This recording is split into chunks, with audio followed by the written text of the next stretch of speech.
Welcome back to Court TV Live along with Julie Janae. I'm Ted Rollins. We're tracking several trials as we always do around the country. Today in New York, jury hearing testimony from rapper Kid Cudi in the Sean Diddy Combs sex trafficking trial in federal court. Our Kelly Craft is going to join us in just a moment with the very latest. Well, we're also monitoring this courtroom in Tennessee where we're bringing you the post-conviction relief hearing for Zachary Adams. He's trying to get his conviction overturned for the murder of nursing student Holly Bobo. We'll get you back into that testimony in just a moment. And in Massachusetts, testimony gets back underway on Tuesday in the murder retrial for defendant Karen Reed. The prosecution case is ahead of schedule, so court is dark today. Jurors getting a little bit of break, some time to absorb everything. This hour, we're going to look at the scene at 34 Fairview. But we are going to start this hour with New York City. Big witness. A huge witness there in the Sean Diddy Combs trial. We have day and night artist Kid Cudi on the stand. Court TV legal correspondent Kelly Craft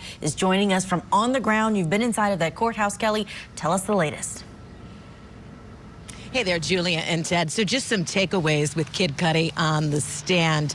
One of the things that they asked him, this was under direct examination, and it got a reaction. So there's the main courtroom, of course, and then there's an overflow room. You can't make any noise in that main courtroom, but in the overflow room, there was a lot of laughter because he was asked, what was your reaction to your car being torched? And he just kind of looked, he paused, and then he said, what the? And then you know what he said after that. And then at one point, even prior to that, they asked him if his car, if his Porsche could be repaired, and he started yawning. So obviously a little too early here this morning in New York City for Kid Cudi to be on the stand. So he was yawning at some points. But he was talking about that incident when he found out that his Porsche had been torched. He said he had gotten a call from his dog sitter, and then he went in.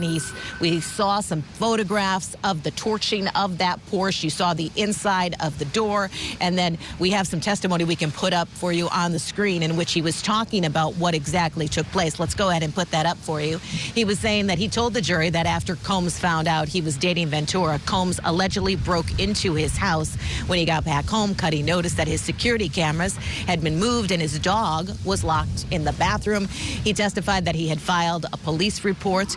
Also some other testimony that we can put up for you in which he was talking more about the Molotov cocktail car fire. This was in 2012. The jury did see some photographs of the car damage. He testified, it looks like the top of my Porsche was cut open, and that's where the Molotov cocktail was put in. So the cross-examination of Kid Cudi is just getting underway. So what he's being asked by Mr. Steele, defense counsel, one of the defense counsel for Sean Combs, is about his relationship with Cassie and how he had said on the stand, Kid Cudi, that he felt Cassie played him because he was under the impression that him, Sean Combs, as well as Cassie, were no longer dating. So Mr. Steele used his words, and he said, yeah, I did feel like that. And so he said he was upset that Cassie had returned back to Sean Combs. So really interesting to see him up there on the stand, very cool, calm, collected in his testimony. Sean Diddy is sitting back in his chair, just listening. When we took a break a little bit earlier, Sean got up and really did a lot of stretching. So maybe he's tired too. It is day 9, right, Kelly? They have been at this for now 2 weeks, going into this long weekend. But thank you for all of those details coming out of that courtroom.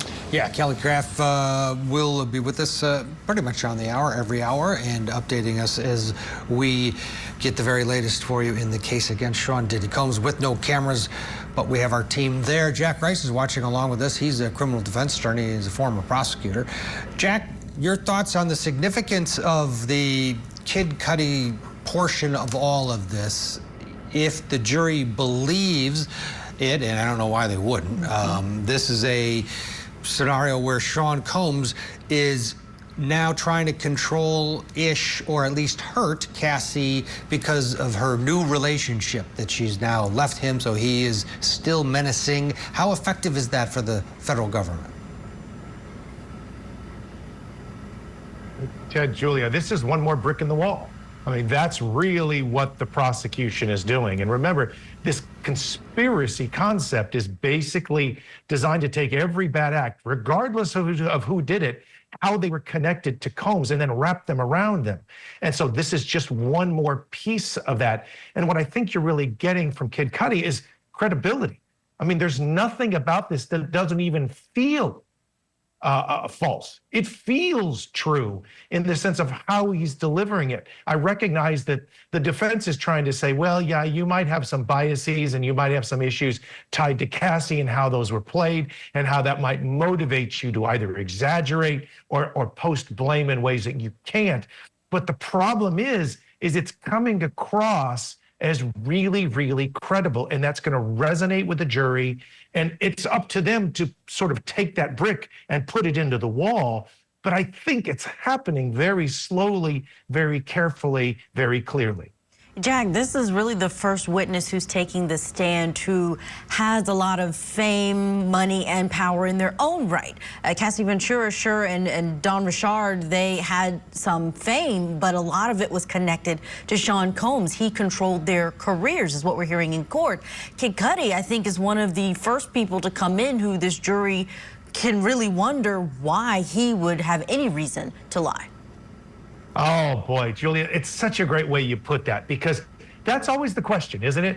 I mean, when we think about somebody testifying, one of the things that you want to do is you want to basically introduce this person to the jury and say, understand who they are, their motivations, where they are sort of in the context of this case, and that you can trust them if you're introducing them. So when they take the stand and they start talking, you say, I believe that.